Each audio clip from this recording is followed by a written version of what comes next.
Welcome to Reformed Thinking.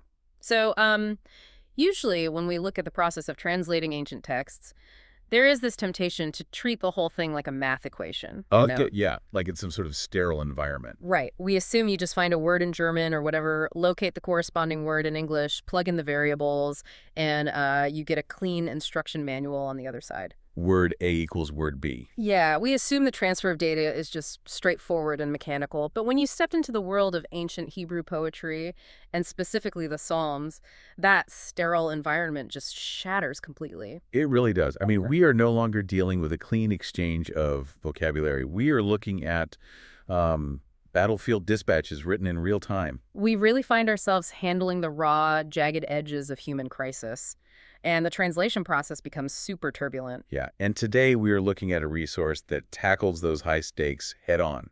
We really are. For this deep dive, we are examining the Net Bible First Edition notes by Biblical Studies Press. And our focus is entirely on the highly technical translation notes for Psalm 3, along with a brief look at how that spills over into Psalm 4. So the mission for our session today is highly specific for you listening. We are going to investigate how the intricate mechanics of Hebrew grammar actually map out a survival guide for absolute despair. Which is a massive claim to make about grammar. It is, but we want to look at how the nuances of verb tenses, the specific functions of tiny Hebrew particles, and the really difficult decisions made by translation committees reveal vital theological truths. Because the grammar we are unpacking today is not dry academic trivia. No, not at all. The syntax itself communicates massive realities about the nature of prayer, the reality of facing an overwhelming physical and spiritual crisis, and, well, the absolute sovereignty of God. We're looking at what the mechanics of the language tell us when the human being speaking those words is entirely surrounded and completely out of options. Yeah. Okay, let's unpack this by looking at the sheer scale of the threat presented right at the beginning of the text. Psalm 3 opens with a cry that feels really visceral. It does. But the notes reveal that the very first word in the Hebrew text sets a highly specific tone for the rest of the psalm. We have the Hebrew term ma, which is typically translated into English as how. Right, how. Yeah, but the Net Bible notes specify that this word is functioning here as an adverbial exclamation. Let's break down what that actually means for the person reading this in the middle of a crisis. Well, that grammatical distinction changes the entire emotional register of the opening line. When we see the word how in an English sentence, our minds are naturally trained to recognize a question. Sure, we assume the writer is asking for a specific quantity, right? Or a measurement or a method. Spot on. If you ask someone, how many people are standing outside? Yeah. You are expecting a numerical answer. Yeah. You want data. But the notes reference the Brown Driver Briggs lexicon, which is a standard authoritative resource in biblical Hebrew, to point out that ma, in this context, is not a request for data at all. It's not a question. No, it is an exclamation of sheer astonishment. The psalmist is not holding a clipboard and counting the individuals assembling against him. He's not doing inventory. He is overwhelmed by them. He is looking at the horizon, seeing the volume of the threat, and crying out in absolute shock.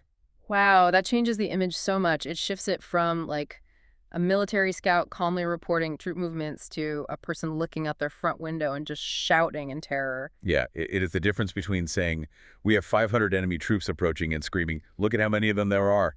The text explicitly says, many rise up against me.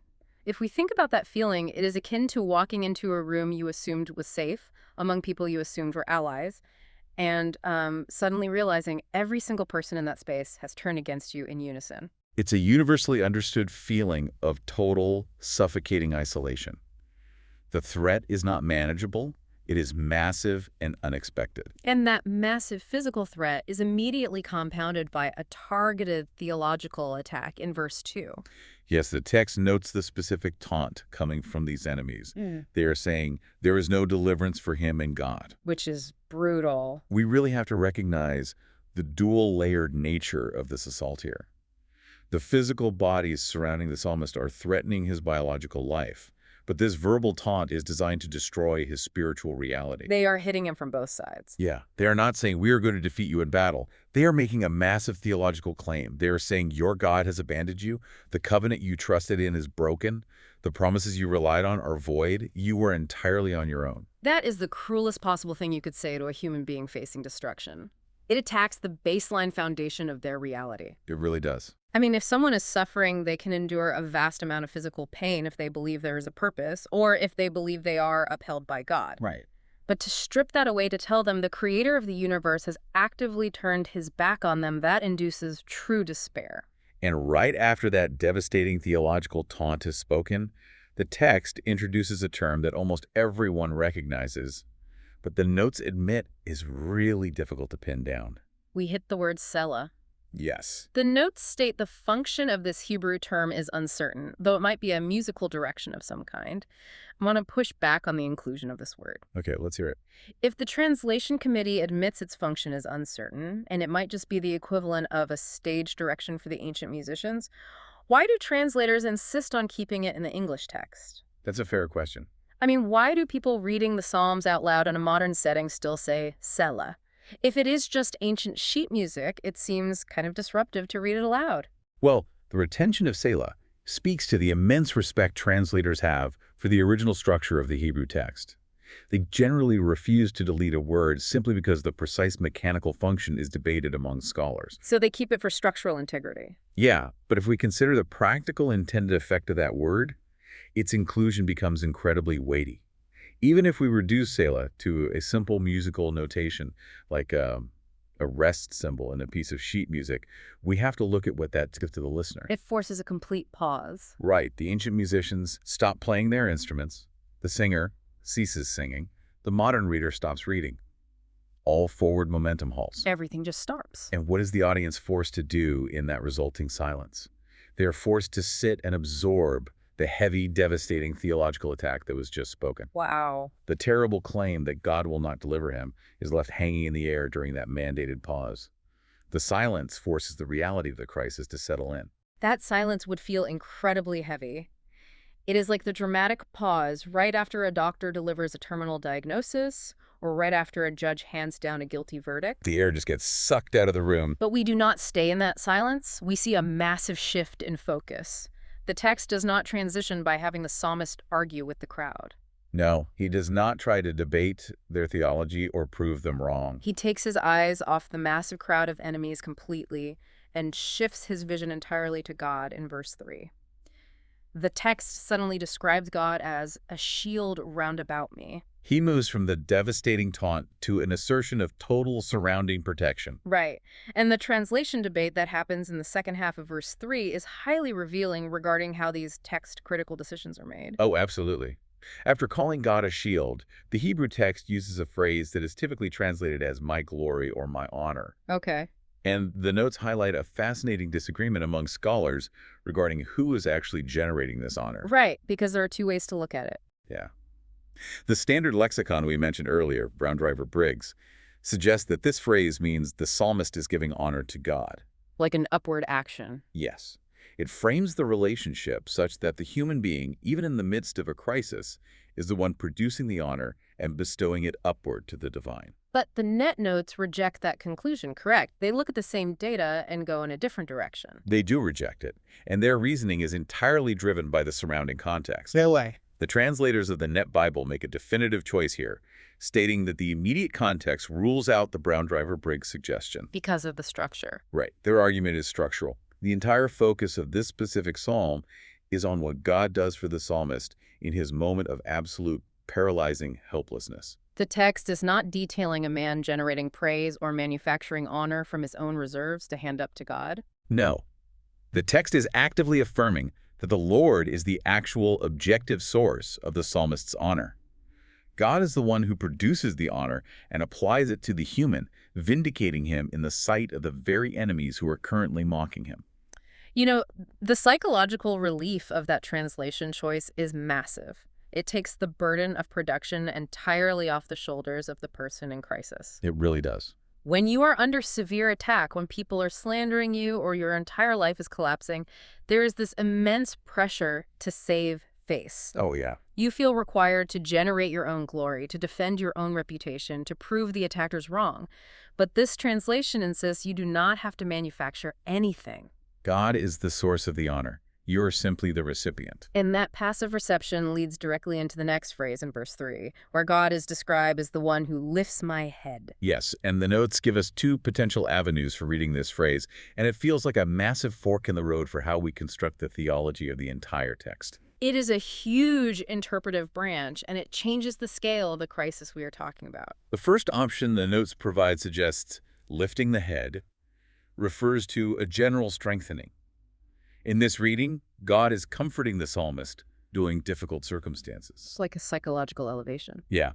You are sad, your head is bowed down in grief or depression, and God provides the internal relief and encouragement to lift your chin and face the day. Which is a completely valid, grammatically sound way to read the Hebrew phrase, and it applies to so many everyday situations for you as a listener. But the notes offer a second option, and they ground this option in a very specific historical reality. Yes, they point out that the superscription of the psalm attributes these words to David during the time he was running for his life. And he wasn't running from a foreign nation. No. His own son, Absalom, had orchestrated a massive violent revolt and stolen the throne of Israel. If we paint the picture of that historical event, it is brutal.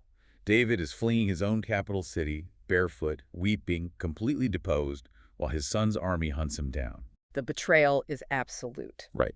So when you apply the historical context of Absalom's revolt, the stakes of the text elevate from a personal emotional struggle to a national life-or-death crisis of legitimate authority. If we read Lifts My Head through that specific historical lens, it is no longer about a general mood boost. No, not at all.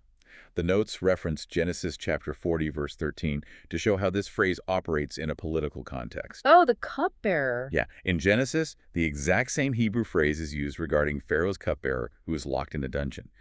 In that context, lifting the head means a literal, objective restoration to a former position of authority. Pharaoh lifts the cupbearer's head by taking him out of the prison and putting the cup back in his hand. So if we look at David as a deposed king waiting for his throne back, how does that alter the mechanics of what he's asking God to do? It alters the mechanics entirely. I mean, a person having a difficult day is asking for internal comfort. A deposed king being hunted by a military force led by his own son is asking for total, decisive vindication and physical rescue. He is asking for a reversal of the coup. The lifting of the head becomes a plea for God to step into the physical timeline of history, dismantle the illegitimate authority of Absalom, and restore the rightful king to the throne God promised him. It takes the theology of the psalm out of the realm of internal feelings and drops it squarely into the realm of tangible historical reality. God is not just managing David's emotions, God is managing the throne of Israel. Okay, so we have established this massive theological baseline. God is the active shield. God is the sole source of honor.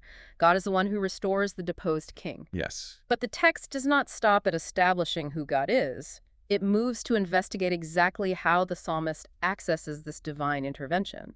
And the mechanism is prayer.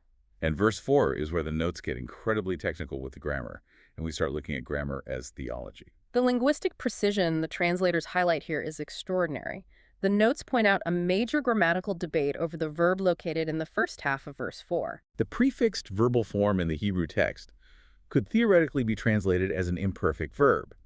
In Hebrew grammar, an imperfect verb generally indicates an action that is incomplete, ongoing, or future. So if we translate it as an imperfect, the English text would read, I cry out, present tense, ongoing action. And if it is an ongoing action, it means the psalmist is currently trapped in the middle of the crisis, screaming for help, and we have no idea if anyone is listening yet. It is a state of unresolved panic. That is correct. However, the net notes construct a strong argument against that present tense reading based entirely on the linguistic markers in the very next line. This is where it gets really technical. It does.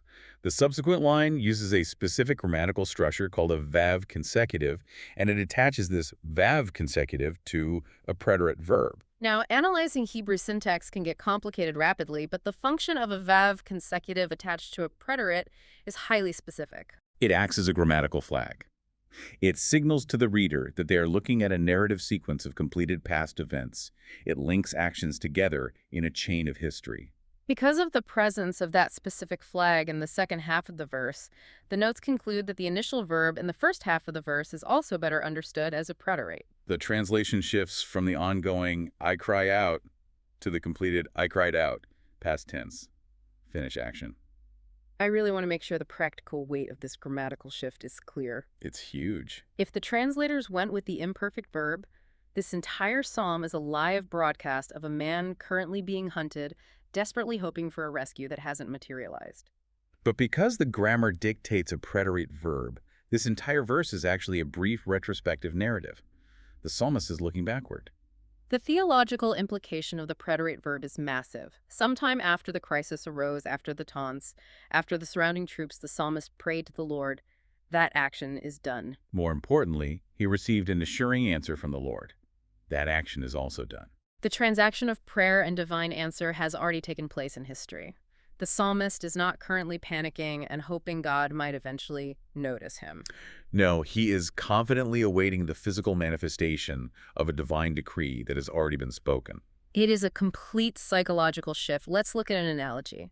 Imagine you are trapped on the roof of a house during a massive flood. Okay. The water is rising.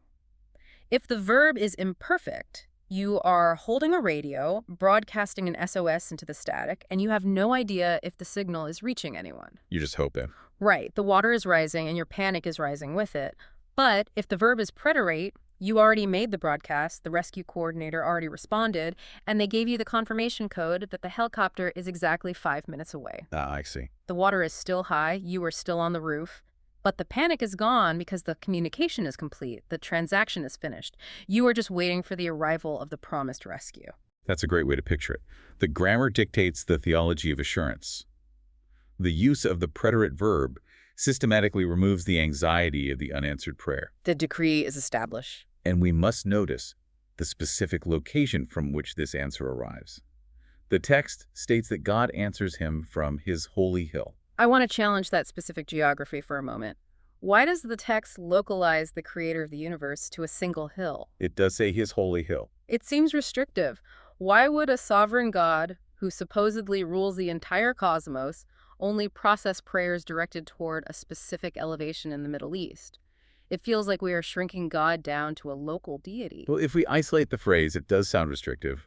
But the notes provide the necessary theological context to show that this is not about geographic limitation. It was about covenanted presence. Right. They reference Psalms 2 and 48 to identify his holy hill explicitly as Mount Zion. Zion is recognized throughout the Hebrew text as the specific place where the Lord dwells in his sanctuary. It is not that God is physically confined to the dirt and rocks of that mountain. Right. It is that Mount Zion represents the formal, covenanted presence of God with his chosen people.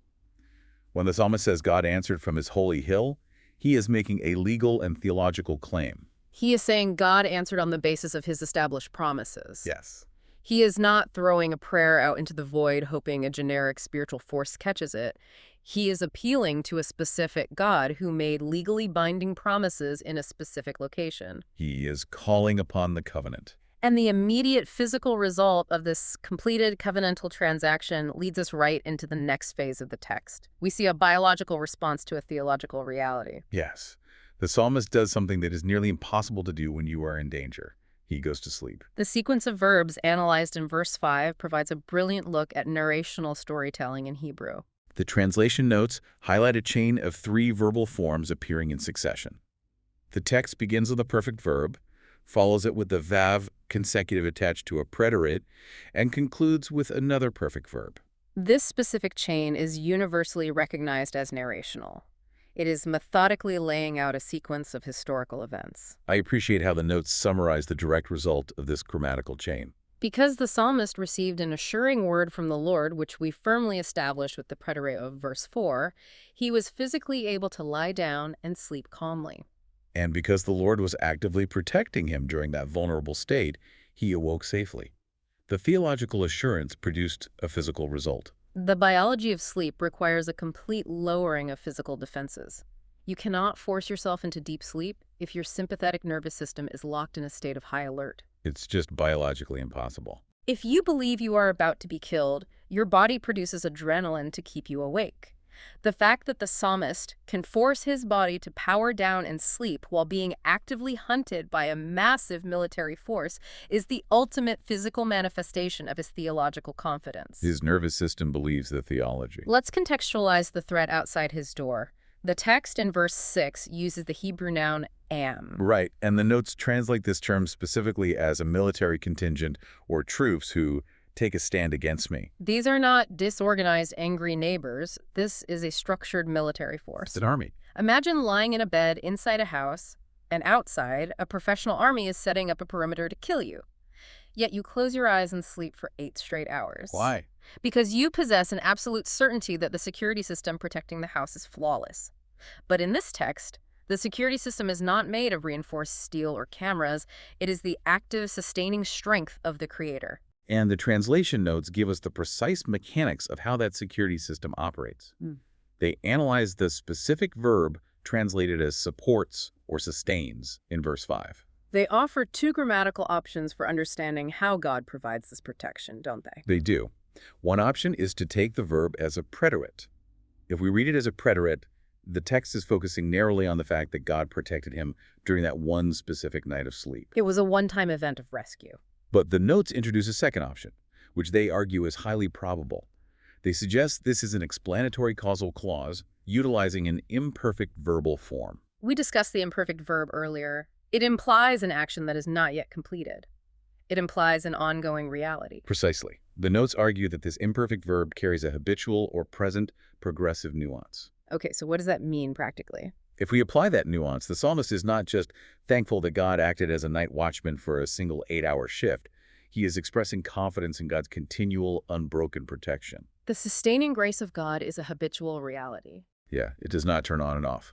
It is constantly active, perpetually sustaining the life of the believer, regardless of the external circumstances. That habitual, unbroken sustaining is the only logical foundation for the reaction we see in verse 6.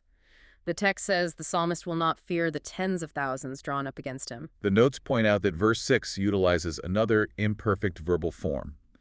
This one expresses the psalmist's continuing attitude. I want to point out the massive weight of that phrase, continuing attitude. How does a human being maintain a continuous, unbroken attitude of peace while literal military troops establish a perimeter to execute him? It defies human psychology. It totally does. It defies human psychology unless the internal reality is governed by a force stronger than the external reality. The continuous attitude of peace is only possible because the cause of the peace, God's habitual, sovereign sustaining, is objectively greater than the cause of the fear. Which would be the military troops. Right. The psalmist has weighed the 2 forces against each other. He looked at the tens of thousands of soldiers, and he looked at the covenanted promise of God, and he concluded the soldiers were outmatched. But we need to make a sharp distinction here. The psalmist possesses this continuous attitude of peace. But that peace does not equate to passivity. No, he's not sitting in a lotus position ignoring the physical danger. He is highly realistic about the violence required to survive. And this brings us to verse 7, which features a sudden, aggressive request directed at God. The grammatical notes on this specific verse are perhaps the most intense and revealing part of our entire analysis today. Verse 7 is incredibly dense with linguistic detail. The notes first draw our attention to a brilliant piece of Hebrew wordplay that ties the entire psalm together. Yeah, back in verse 2. Right. Back in verse 2, the psalmist described his enemies as those who confront him or rise up against him. The literal Hebrew root utilized there is kwamim. Now, here in verse 7, the psalmist appropriates that exact same verbal root to call upon God to act. He commands God with the word kwama, which translates to rise up. The enemies rise up to destroy the covenant. God is called to rise up to defend the covenant. It is a direct matching challenge. You rise against me. I will ask the Lord of armies to rise against you. The language is super confrontational. It is. But the next section of the translation notes fundamentally changes how we understand the posture of the psalmist making this request. And the entire shift revolves around a tiny Hebrew particle called ki. The function of this single particle demonstrates how technical grammar dictates massive theological concepts. The notes explain that typically in the Psalms, when you encounter the particle ki combined with a perfect verbal form and attached to a command directed at God, it carries an explanatory or causal force. It translates to the English words for or because. So in a normal context, it functions like a legal argument. God, please rescue me because I have kept your laws. Or God, please act for I am surrounded and about to die. Yes. It introduces a motivating argument. The human speaking is attempting to give God a logical reason to respond positively to the request. The translation notes actually list 15 different psalms where this exact grammatical structure is deployed to motivate God. Usually basing the argument on the psalmist's extreme distress or their history of trust. Right. So if the particle key carries its standard explanatory force here in Psalm 3, the psalmist is arguing, God, deliver me now because striking enemies is what you characteristically do. He is trying to convince God to take action. But the translation committee at Biblical Studies Press looks at the text and argues that the standard reading is incorrect for this specific verse. They do.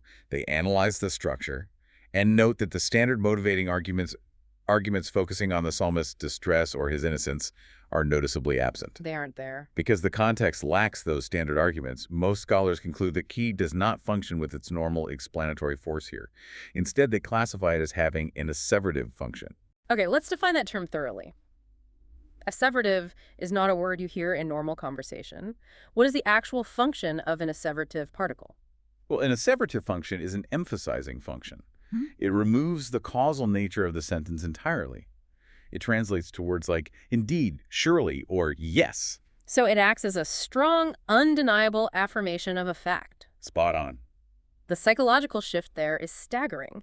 Instead of acting like a lawyer trying to convince God to act by supplying a list of reasons, the psalmist is making an emphatic, sovereign declaration. The posture shifts from God, please do this because I need you to God, rise up, indeed you do this. It abandons negotiation completely and moves into absolute declaration. In recognizing that asseverative function dictates how the translators handle the highly aggressive verbs that follow. The text states that God strikes the enemies on the jaw and breaks the teeth of the wicked. The notes explain that if we understand K as an asseverative particle, then the perfect verbal forms used to describe God striking jaws and breaking teeth are not just wishes or requests. No, they indicate rhetorically the psalmist's absolute certitude and confidence that God will intervene. The notes state the psalmist is so confident of God's positive response to the prayer, he actually describes God's violent assault on the enemies as if it had already occurred in history. He is discussing a future physical deliverance, but he is forced to use past tense perfect verbs. Because in his theology, the outcome is already a done deal. This grammatical structure aligns entirely with the robust, uncompromising view of God's absolute sovereignty. When a sovereign God decrees an outcome, that outcome is so certain, so unfailingly guaranteed, that human language has to bend and break to accurately describe it. The future becomes as fixed and unalterable as the past. That is precisely why the psalmist utilizes perfect verbs, verbs indicating completed action to describe a military victory that has not even taken place yet. The decree guarantees the history. I want to spend some time on the actual imagery the psalmist uses to describe this guaranteed victory. He asks for the enemies to be struck on the jaw. He states God will break the teeth. It is incredibly jarring language. Asking for human beings to have their teeth violently shattered feels aggressive, perhaps even vindictive. How do we process that level of physical violence in a prayer? The translation notes do not shy away from the stark reality of the language. They suggest two ways to understand the imagery. Okay, what's the first? First, the expression break the teeth may envision literal, violent hand-to-hand combat. We are dealing with military troops. This is a physical war with physical casualties. But they also offer a metaphorical angle, right? Yes, referencing Job chapter 29, verse 17. In that specific context, the enemies of the righteous are pictured metaphorically as dangerous wild animals, perhaps lions or wolves. So breaking their teeth means systematically neutralizing their biological ability to cause harm. You shatter the fangs of the predator so it can no longer tear into the flesh of the innocent. The animal metaphor really clarifies the intent. Whether we are talking about hand-to-hand combat against a soldier or shattering the fangs of a wolf, the ultimate goal is the complete and total removal of the threat's capability to inflict damage. The prayer is not about petty revenge. It is about disarming the mechanism of destruction. And it grounds the text in raw human history. This is not a philosophical debate about the abstract concepts of good and evil. No. This is a man whose house is surrounded by armed troops, asking the sovereign God to violently dismantle their weapons so they cannot execute him. And the text provides a very specific term for the people whose teeth need breaking. It classifies them as the wicked. The Hebrew term utilized there is resham.